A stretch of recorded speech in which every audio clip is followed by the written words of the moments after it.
भगवान राम को मांग लिया विश्वामित्र जी ने राजा दशरथ जी से। राजा दशरथ जी ने मना कर दिया, कहा मैं राम को नहीं दूंगा। तब तक गुरुदेव वशिष्ठ आए। विश्वामित्र जी ने गुरुदेव वशिष्ठ से कहा, प्रभु अब आप ही समझाइए इन्हें। फिर गुरुदेव वशिष्ठ राजा दशरथ को एकांत में ले गया।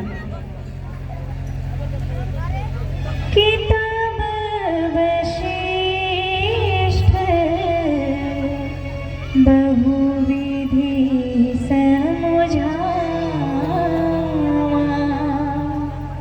एकांत पे लेकर के गए और बहुविधि समझाया। बहुविधि का मतलब समझते हैं ना, बहुत प्रकार से नहीं, बहू लाने की विधि बताई। कहते हैं महाराज क्या आप नहीं चाहते कि आपके बेटों का विवाह हो? कहते हैं चाहते तो हैं। क्या आप नहीं चाहते कि आपके घर में 4-4 बहुएं आए? कहते हैं चाहते तो हैं। क्या आप नहीं चाहते कि आपके नाती पोते आपको बाबा बाबा कहें? अब तो महाराज दशरथ एकदम उछल पड़े, एकदम प्रसन्न हो गया। कहा चाहते हैं लेकिन ये कैसे होगा? कहते हैं ये तभी होगा जब राम किसी ऋषि के साथ वन में जाएंगे और विश्वामित्र जी राम को मांगने आए हैं, तो आप इन्हें राम को दे दीजिए। अब महाराज दशरथ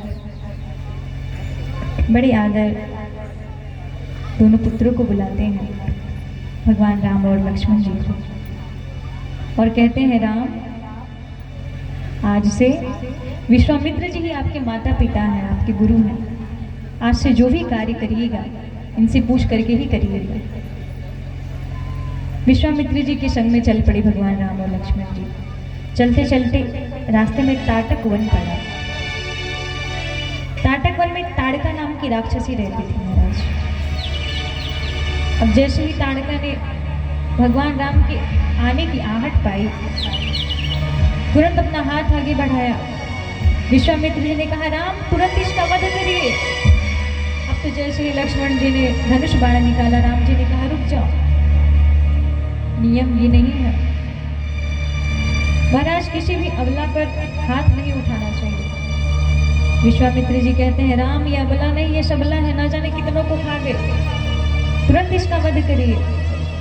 और भगवान राम ने तुरंत एक ही बाण प्राण हर लीना, एक ही बाण प्राण हर लीना, एक ही बाण प्राण हर लीना, एक ही बाण प्राण हर लीना।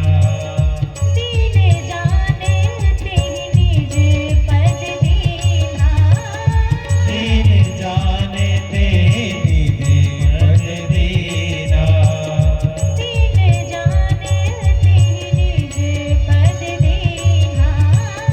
दीन जाने ते निज पद दीना।